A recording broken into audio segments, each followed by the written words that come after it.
So some of you may be wondering, why that song? It's got kind of a sad and negative connotation to it. And in fact, Trevor texted me yesterday and was like, I think I'm going to change the song because that's kind of negative. And I said, no, keep it because it's going to lead perfectly into my talk. And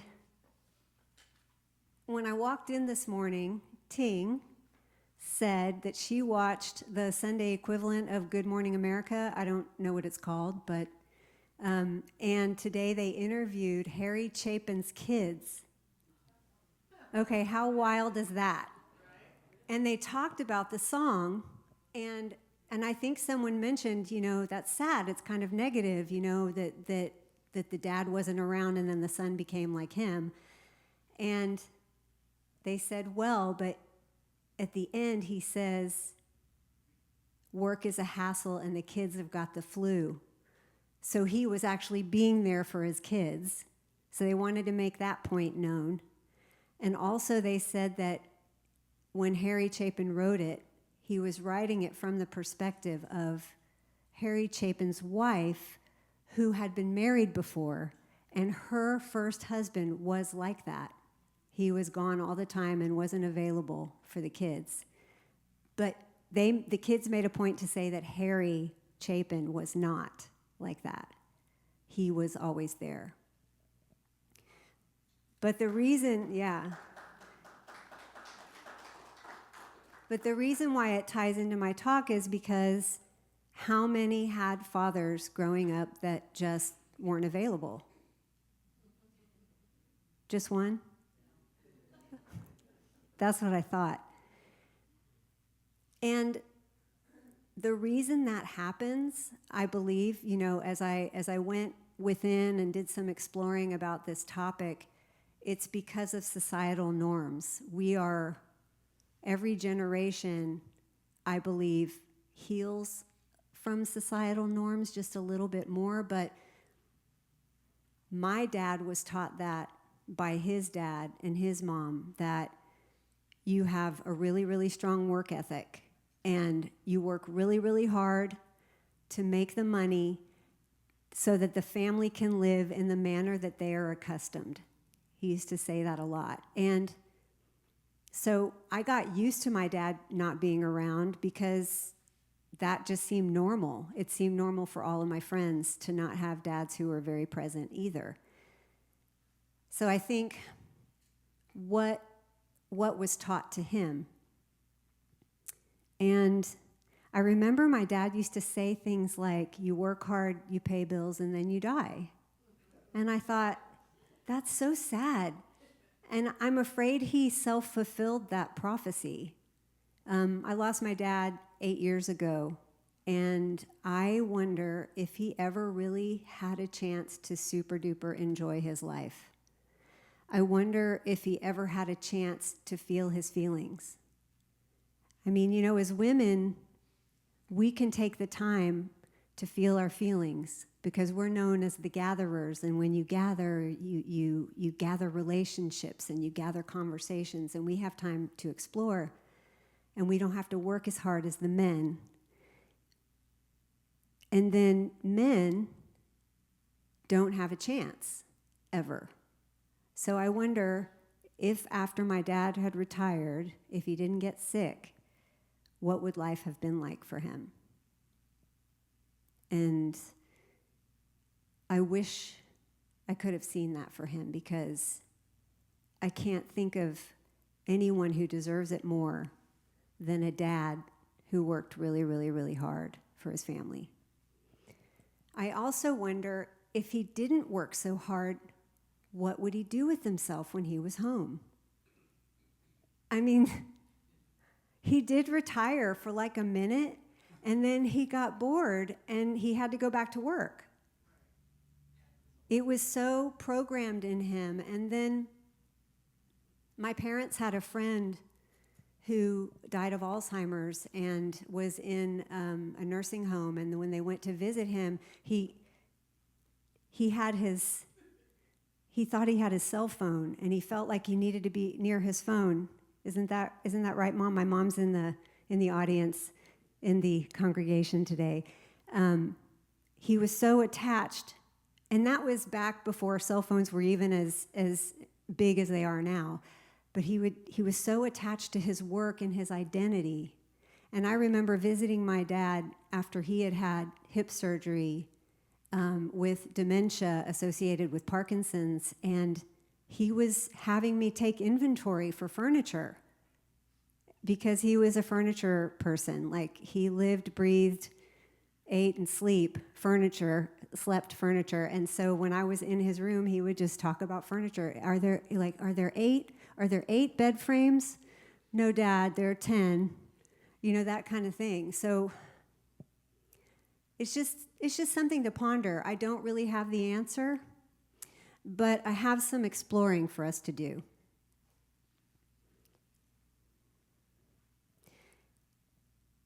Societal expectations. So, everybody knows that I went to CSL Dallas and that I became a licensed Science of Mind practitioner.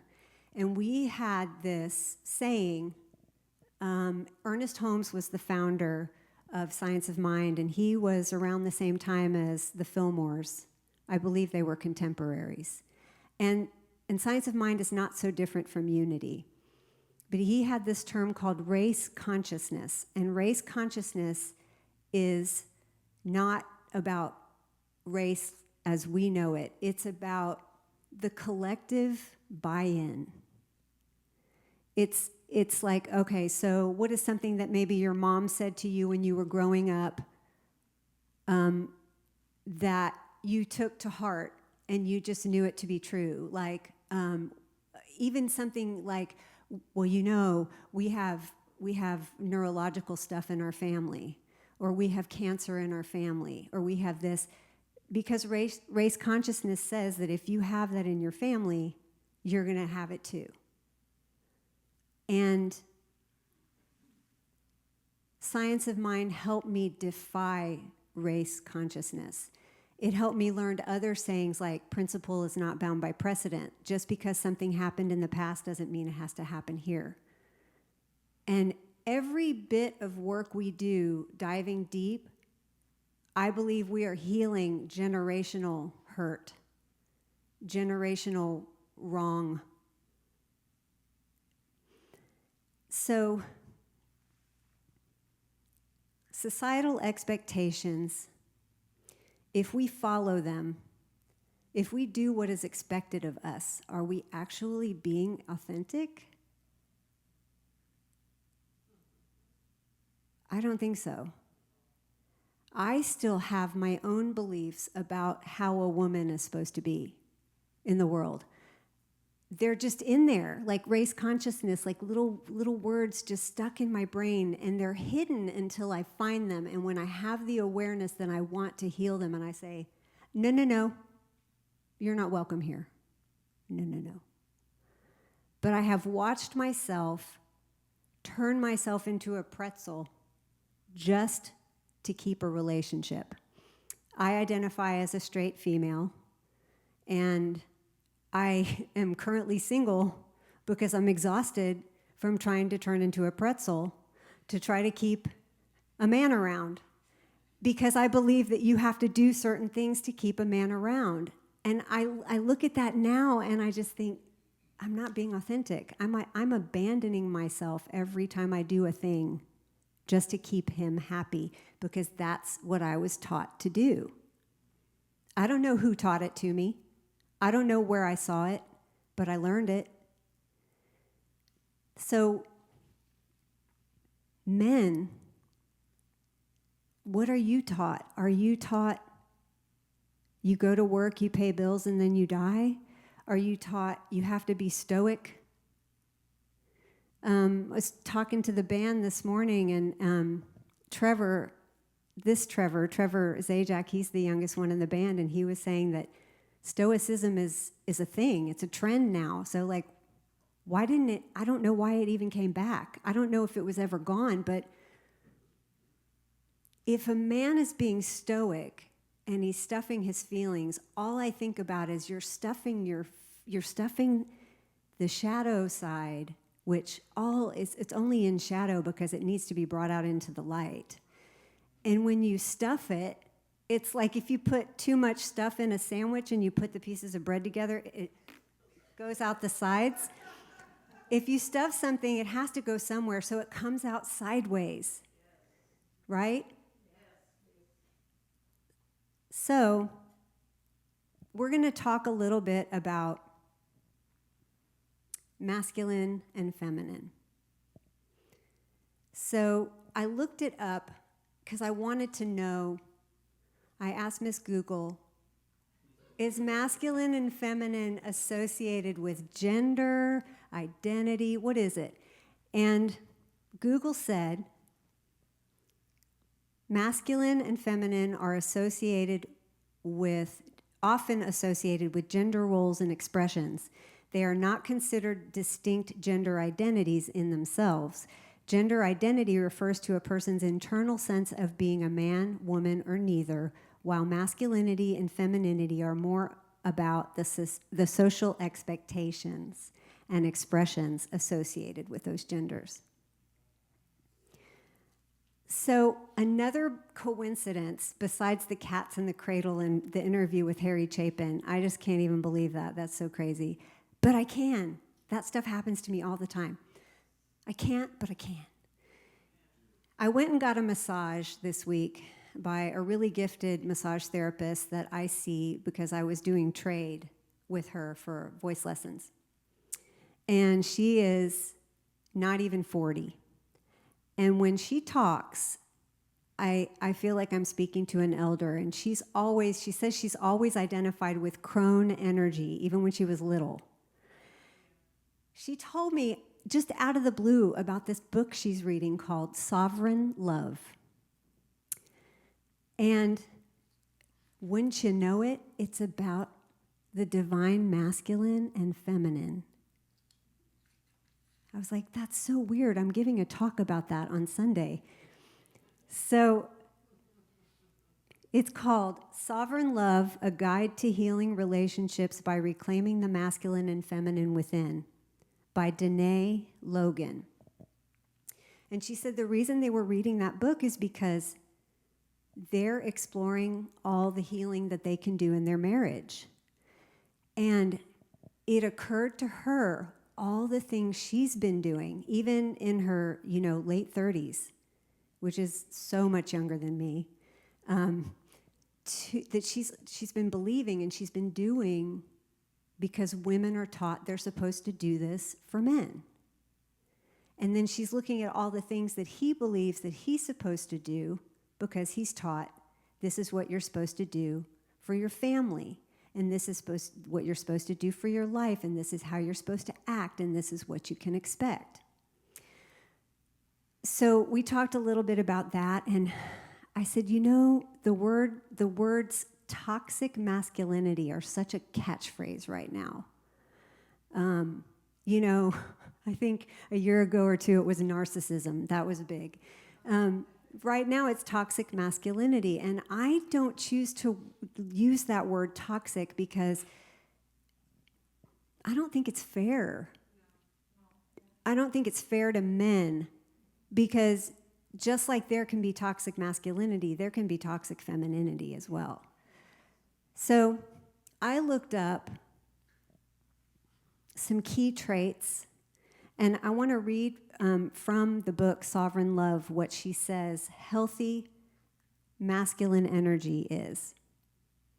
Healthy masculine energy creates safety, witnesses without judgment, holds space, is present without a goal, no agenda, integrity and awareness, it guides, it is committed to the truth, it listens deeply, it is supportive and encouraging, it faces fears and knows death. I thought that was so interesting. Faces fears and knows death. Observes beyond what is seen. Responds instead of reacting. And since we all have masculine and feminine within us, we all have those traits. Healthy feminine energy, intuitive, loving, playful, and expressive. I really, really need more playfulness in my life. I am not being playful at all. Fluid. Huh? I am. I'm judging myself, aren't I? I'm judging myself right now, Carla. Okay. Let's see. Playful and expressive, fluid, heart-centered, surrenders, connecting, births and creates and manifests, vulnerable, compassionate, sensual and affectionate, connected to nature, receptive, receives, connected to source energy, authentic, trusts, wounded masculine energy or unhealed or shadow. Masculine energy would be aggressive, stuck in mind, not present, cold and distant, competitive, withdrawn, bullying, struggles to communicate needs, has to be right, reactive, withdrawn, runs from love, narcissistic, needs to fix, avoidant, an attachment style, afraid of failure, ignores emotions. Wounded feminine energy, irrational, desperate, needy, manipulative, insecure, seeks external validation, inauthentic, chases love or obsesses, victim, critical, people-pleasing, projects emotions onto others, lack of boundaries, anxious attachment, fears loss, and seeks external. You know, I'm really big into astrology, and when you look up a sign, you can see the features about the sign that are exalted and the features that are in shadow. Just haven't been brought out into the light, just haven't been looked at, just haven't been healed. Ernest Holmes says there's nothing to be healed, only truth to be revealed.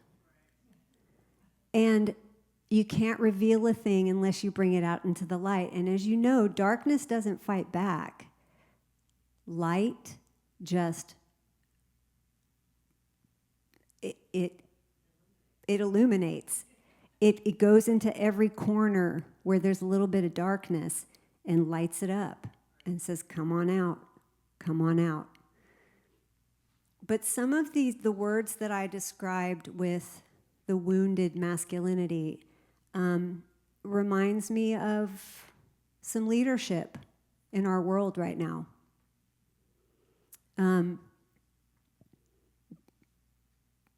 Our leadership is a child of God. And our leadership needs love and needs that shadow stuff brought out into the light, I believe. So I'm not going to judge it and call it a name because I don't believe I'm going to be helping if I do that. But let's just say it did occur to me.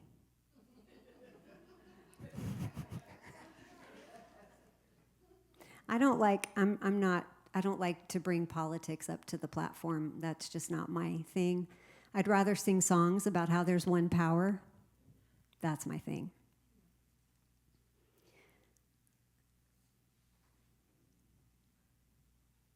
So we all have both. We all have both of both. And we need both the masculine and the feminine. And I believed if we were walking around in our divine masculine, if I was walking around in my divine masculine all the time, I wouldn't be doing things from a place of fear, because remember, there's no fear. Knows death. I still have a huge fear of death. But if I were the divine masculine, I would know death, because think of the ultimate divine masculine figure in the Bible, our teacher and our way shower. That dude knew death. And he walked around telling people there is nothing to fear. So also, if I were in my divine masculine, I guess I would continue to be forthright. I already am forthright. I would continue to be decisive. I've gotten more decisive as I've gotten older. And I would use what I've learned from my dad with the work ethic,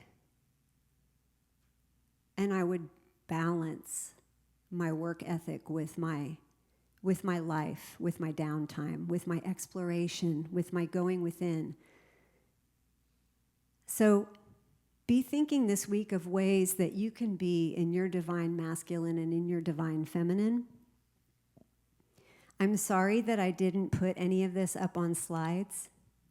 I'm not that organized. So I wrote the talk this weekend, and so I don't have many things up on the slides, but if you want to know any of the words that I just said, or the name of the book, or the name of the author, or anything like that, just come up and talk to me, and we'll discuss it. I'll make you copies of my notes or whatever. But to tie it into Unity's 12 powers, our 12 powers have a beautiful mixture of divine masculine and divine feminine. They are faith, love, wisdom, understanding, imagination, zeal, will, power, strength, life, order, and release. So how do we integrate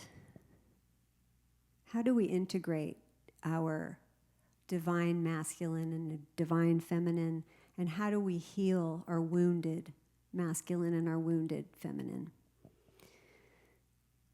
For me, it's about asking in your daily prayer and meditation, our conscious contact with God. You know, I also come from a 12-step background, so step 11 is about improving your conscious contact with God through prayer and meditation. Prayer is directive, and meditation is receptive. Masculine, feminine. So in our God connection time, even if it's just that moment when you're working and everything's really stressful and you lower your shoulders and you take a deep breath, you invite God in to the situation to help you heal and integrate the feminine and masculine in you. By all means, do not stuff or hide the shadow or unhealed aspects of both gender expressions, because like the overflow, it's going to squeeze out the sides, and it's going to come out in a way that is not always going to be pretty. I know. Anybody else been just me? No, okay, thanks, Carla. All right. Allow it all to come out into the light by talking about it with another person, a safe person, men's groups, women's groups, or just some male figure that you trust, some female figure that you trust, but also to God. Journal it. Get it out of the body and onto the page. How many journal?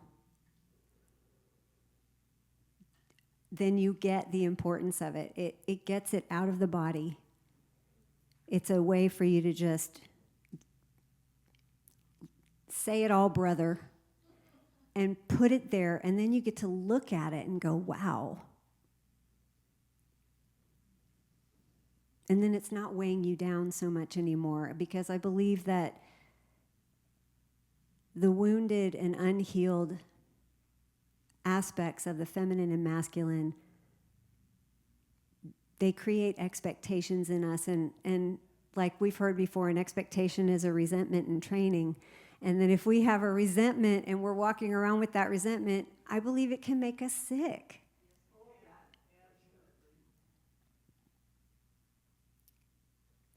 Men, I encourage you to take the time to feel. You deserve it. You have worked so hard. Just rest and feel.